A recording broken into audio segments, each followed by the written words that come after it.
Welcome to my YouTube channel doctor Koko education. आज का हमारा टॉपिक है चैप्टर नंबर 2 का topic number 2.5 which is graphical analysis of motion. So basically what is a graph? Graph is a pictorial way of presenting information about the relationship between various quantities। Different quantities के दरमियान relationship को present करने के लिए, उस information को present करने के लिए हमारे पास जो pictorial way in the form of picture, उसको रिप्रेजेंट करने के लिए जो हम यूज़ करते हैं वे, उसको हम बोलते हैं graph. The quantities between which a graph is plotted are called variables. जिन दो क्वांटिटीज़ के दरमियान हम ग्राफ प्लॉट करते हैं उनको हम क्या बोलते हैं? Variables. One of the quantities is called independent quantity and the other quantity is called dependent quantity. अब इंडिपेंडेंट कौन सी है? जो कि किसी दूसरी वैल्यू के ऊपर डिपेंड नहीं कर रही। इट मीन्स दो वैल्यू हैं, दोनों को हम वेरिएबल बोलेंगे। उनमें से एक डिपेंडेंट क्वांटिटी है और एक इंडिपेंडेंट है। डिपेंडेंट कौन सी होगी? The value of which varies with the independent quantity.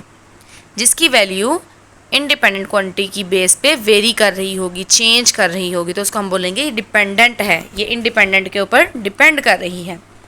और दूसरी क्वांटिटी को हम बोलेंगे ये इंडिपेंडेंट क्वांटिटी है। नेक्स्ट है हमारे पास बच्चों सबसे पहला graph is between distance time graph. Distance और टाइम के दरमियान graph. It is useful to represent the motion of objects using graphs. The terms distance and displacement are used interchangeably when the motion is in a straight line. Similarly, if the motion is in a straight line, then speed and velocity are also used interchangeably.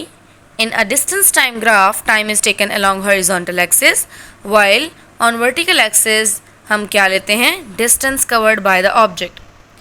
सो बच्चों अभी आपने क्या सीखा कि अगर distance time graph की line straight आएगी, it means कि अगर ऑब्जेक्ट की मोशन जो है वो स्ट्रेट लाइन है, तो हम क्या बात करेंगे? हम बोलेंगे डिस्टेंस और डिस्प्लेसमेंट जो है उनको हम सिमिलर वेज में लेंगे। इसी तरह स्पीड और वेलोसिटी को भी सिमिलर मीनिंग्स में ही लेंगे। अब हमारे पास आगे कुछ ग्राफ्स हैं। इनमें आपको क्या शो हो रहा है कि डिस्टेंस आपने वर्टिकल एक्सिस पे लिया हुआ है, वाई एक्सिस पे, और टाइम जो है वो आपने हॉरिजॉन्टल एक्सिस में लिया हुआ है। डिस्टेंस आपका मीटर में है और टाइम आपका सेकंड्स में है। अब हमारे पास कुछ कंडीशंस हैं। सबसे पहली है object at rest. In graph 2.18 इसकी अगर बात की जाए तो इसमें देखिए आपके पास स्ट्रेट लाइन आ रही है। अब इसकी वजह क्या है? The distance moved by the object with time is 0. Time गुजरता जा रहा है लेकिन डिस्टेंस कवर नहीं हो रहा। इट मीन्स कि the object is at rest. Thus a horizontal line parallel to the time axis. Parallel to time axis mean जिस डायरेक्शन में टाइम है, टाइम हॉरिजॉन्टल है ना बच्चों, इसी तरह ये जो रेड लाइन आपको शो हो रही है ये भी हॉरिजॉन्टल है। इट मीन्स ये दोनों आपस में पैरेलल लाइन है, एक दूसरे के आमने सामने हैं। Thus, a horizontal line parallel to time axis on a distance time graph shows that speed of the object is 0. Clear हो गया बच्चों? स्पीड ऑब्जेक्ट की क्या है? 0। ऑब्जेक्ट मूव नहीं कर रहा, कोई डिस्टेंस कवर नहीं हो रहा। अब हम दूसरा केस लेते हैं बच्चों, जिसमें ये figure 2.19 distance time graph showing constant speed. जितनी उसकी स्पीड स्टार्ट में है उसी स्पीड के साथ वो आगे मूव करता जा रहा है, रुका नहीं है, डिस्टेंस कवर हो रहा है लेकिन with some constant speed. Clear हो गया बच्चों?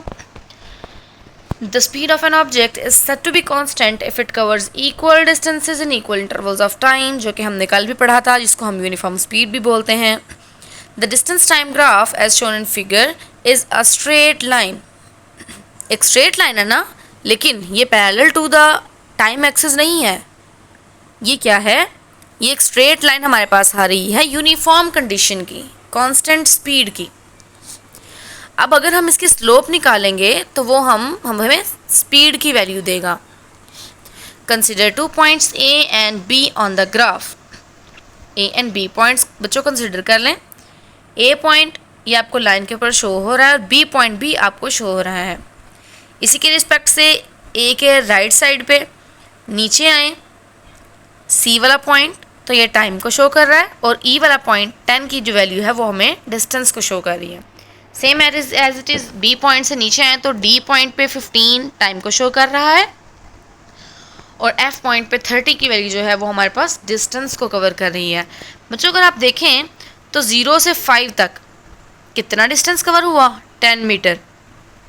5 से 10 तक कितना डिस्टेंस कवर हुआ, 10 से लेकर 20 तक कितने मीटर बनेंगे, 10 meter. It means equal intervals of time में इक्वल डिस्टेंस कवर हो रहा है, जिसको हम कांस्टेंट स्पीड बोलते हैं। So the speed of the object is equal to slope of the line A B which is equal to distance E F over time C D. Given value put करेंगे 20 metre over 10 second, तो हमारे पास answer आ जाएगा 2 meter पर second. The speed found from the graph is 2 meter. Next है हमारे पास बच्चों case जब ऑब्जेक्ट मूव कर रहा हो with some variable speed. Variable mean change होती हुई speed. When an object does not cover equal distances in equal intervals of time, then its speed is not constant. In this case, the distance time graph is not a straight line as shown in figure. जैसा कि straight line नहीं आएगा जिस तरह पहले आया था। Clear हो गया बच्चों? The slope of the curve at any point can be found from the slope of the tangent at that point. For example, slope of the tangent P हम कैसे निकालेंगे, R S over Q S. अब इसकी बच्चों diagram देख लेते हैं। 2.9 figure था। नेक्स्ट हमारे पास फिगर है 2.20। 2.20 फिगर में आप देखें तो ये रेड लाइन जो है ये वेरी कर रही है। क्लियर हो गया? अब इसमें से अगर हमने स्लोप फाइंड करनी हो तो हम एक टेंजेंट ड्रॉ करेंगे। टेंजेंट मीन्स किसी एक पॉइंट के ऊपर स्ट्रेट लाइन ड्रॉ कर लेना। टेंजेंट हमने ड्रॉ किया, पॉइंट क्यू पी आर, ये हमारे पास पॉइंट्स आ गए। ठीक हो गया बच्चों? उधर से आर से हमने एस तक का डिस्टेंस कवर किया। ठीक हो गया? आर से हमने स्ट्रेट लाइन जब ड्रॉ की तो हमारे पास टाइम आ गया 15 सेकेंड। पहला टाइम हमारे पास 5 सेकेंड्स आ गया। अब इनको हम आगे लेके चलेंगे। ठीक हो गया जी? अब इधर आएँ और इधर वैल्यूज़ पुट करें। 30 meter over 10 which is equal to 3 meter पर सेकेंड। यहाँ पे 30 मीटर क्या है, आर एस की वैल्यू जो मैंने अभी आपको बताई। आर एस की वैल्यू देखें आप अगर तो कितना डिस्टेंस कवर हो रहा है, 30 मीटर। क्लियर हो गया बच्चों? Next divide by 10 seconds. अब 10 सेकेंड कैसे आए बच्चों, आर से लेके आप राइट साइड पे आए तो 30 सेकेंड। ठीक हो गया? और आर से नीचे आए एस तक तो 15 आ रहा है। 5 और 15 के दरमियान कितना डिफरेंस आ रहा है, 10 मिनट आ रहे हैं ना, सॉरी 10 सेकेंड्स आ रहे हैं ना बच्चों। 10 का डिफरेंस है, 5 से 10, 10 से 15, तो इसलिए डिवाइड बाय 10 हो गया। आंसर आपके पास आ जाएगा जी 3 मीटर पर second. So the speed is higher at instance where the slope is greater. जहाँ पे स्पीड ज़्यादा होगी वहाँ पे स्लोप जो है वो बड़ी होगी, ग्रेटर होगी। और जहाँ पे स्पीड 0 है वहाँ पे स्लोप आपके पास हॉरिजॉन्टल आएगी, मतलब एक स्ट्रेट लाइन आएगी। इसकी एग्जांपल देख लेते हैं बच्चों। 2.6 figure 2.21 shows the distance time graph of a moving car. From the graph क्या फाइंड करना है आपने, distance car has travelled, the speed during the first 5 seconds, the average speed of the car और speed during the last 5 seconds। सबसे पहले हमने निकालना है distance covered by the car, the distance car has traveled। सबसे पहले बच्चों diagram देखें तो distance time graph of a car in example 2.6, तो ये देखें आपके पास कुछ इस तरह से स्लोप आ रही है। यहाँ पे आपने देखना है कि उसने टोटल कितना डिस्टेंस कवर किया। तो बच्चों देखें मैक्सिमम डिस्टेंस की वैल्यू क्या है, 40। इट मीन्स वो 40 मीटर तक पहुँच के उसके बाद वो स्लोप सीधी हो गई है, तो मैक्सिमम वैल्यू आ गई 40। Total distance travelled 40 meters. B हमने फाइंड करना है distance travelled during first 5 seconds. पहले 5 सेकेंड्स में कितना डिस्टेंस ट्रेवल हुआ है, दोबारा आए स्लोप पे। बच्चों ये देखें आप 0 to 4 टाइम वाले स्केल पे, आगे 4 और 6 के दरमियान में आएगा 5। एक स्ट्रेट लाइन अपवर्ड ड्रॉ करें और एक स्ट्रेट लाइन सीधी ड्रॉ करें। तो अगर आप देखें तो 30 और 40 के दरमियान आ रहा है, इट मीन्स 35 आ रहा है। तो हम कह सकते हैं कि 5 सेकेंड्स के अंदर उसने 35 मीटर का डिस्टेंस कवर किया है। नेक्स्ट है हमारे पास एवरेज स्पीड, हमने फाइंड करनी है। वो कैसे फाइंड करते हैं बच्चों? स्पीड का फार्मूला पुट करेंगे। स्पीड का फार्मूला क्या है? Distance over time. तो हमारे पास 40 मीटर ओवर 10 सेकेंड, तो आंसर आ गया 4 मीटर पर सेकेंड। क्लियर हो गया बच्चों? ये किस तरह है हमारे पास? 40 आ गया मीटर में डिस्टेंस जो था, और ये जो 10 हमारे पास सेकेंड्स आ गया टोटल टाइम। ठीक हो गया। नेक्स्ट हमारे पास है distance moved during the last 5 seconds. अब आखिरी 5 सेकेंड्स में कितना डिस्टेंस ट्रेवल हुआ है? तो बच्चों आखिरी 5 सेकेंड में आए ज़रा, 5 से लेके 10 तक कितना डिस्टेंस कवर हुआ है? अब ये हम देखेंगे।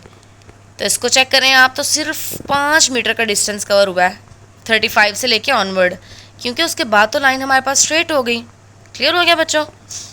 तो ये था हमारा ये वाला टॉपिक ग्राफ से रिलेटेड, डिस्टेंस टाइम ग्राफ का। क्लियर हो गया बच्चों? नेक्स्ट है हमारे पास स्पीड टाइम ग्राफ। अब बेसिकली स्पीड टाइम ग्राफ क्या है? In a speed time graph, time is taken along x axis and the speed is taken along y axis. Speed और टाइम को जब हम रिलेट करते हैं तो हम क्या नया फार्मूला बनाते हैं बच्चों? एक्सेलरेशन का। सो पहला हम केस देखेंगे जिसमें कांस्टेंट स्पीड वाला वेव आएगा हमारे पास। When the speed of an object is constant with time, then the speed time graph will be a horizontal line parallel to the time axis. As shown in figure 2.2.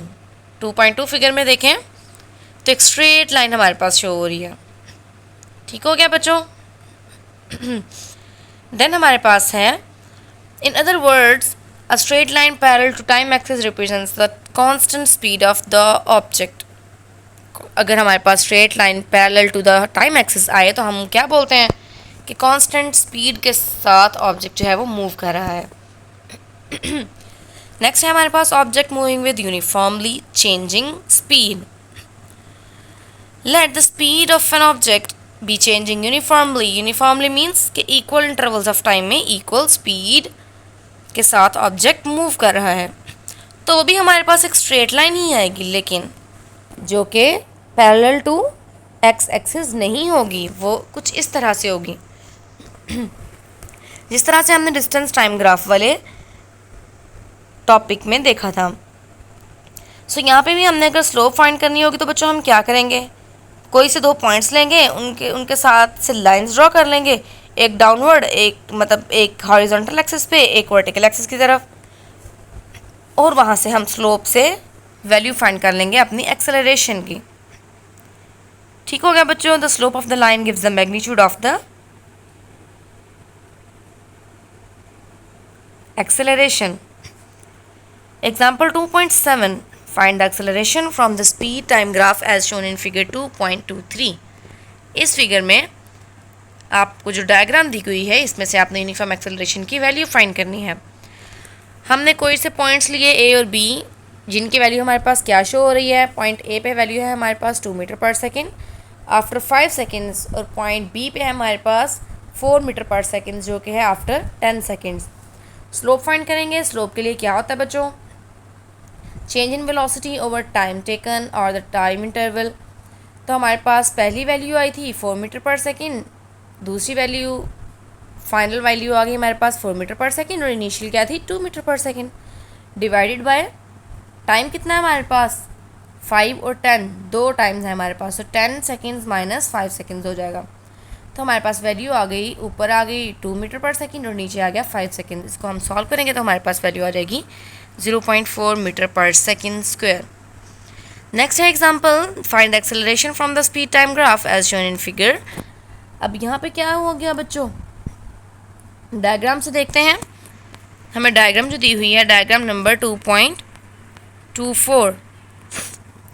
कुछ slope इस तरह से दी गई है, जो horizontal line जो दी गई है हमें ग्राफ में, लाइन जो स्ट्रेट लाइन दी गई है वो कुछ इस तरह से है। ठीक हो गया बच्चों। अब इसमें से हमने स्लोप फाइंड करनी हो तो हम कैसे फाइंड करेंगे? अगेन एक लाइन हॉरिजॉन्टल एक्सिस पे,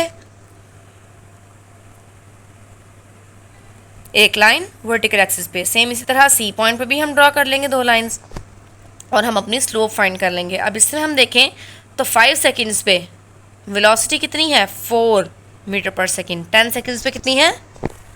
2 मीटर पर सेकेंड। अब हमने इसमें से क्या फाइंड करना है बच्चों? The figure shows that the speed of the object is decreasing with time, क्योंकि स्लोप हमारे पास जो लाइन है हॉरिजॉन्टल लाइन वो ऑपोजिट है, जिस तरह हम पहले देख रहे थे उस तरह नहीं है। तो एक्सेलरेशन फाइंड करने के लिए क्या करेंगे? Slope of the C D, again initial final velocity minus initial velocity divided by times 10 second minus 5 second. तो इसको सॉल्व करेंगे तो हमारे पास आंसर आ जाएगा 0.4 मीटर पर सेकेंड स्क्वायर।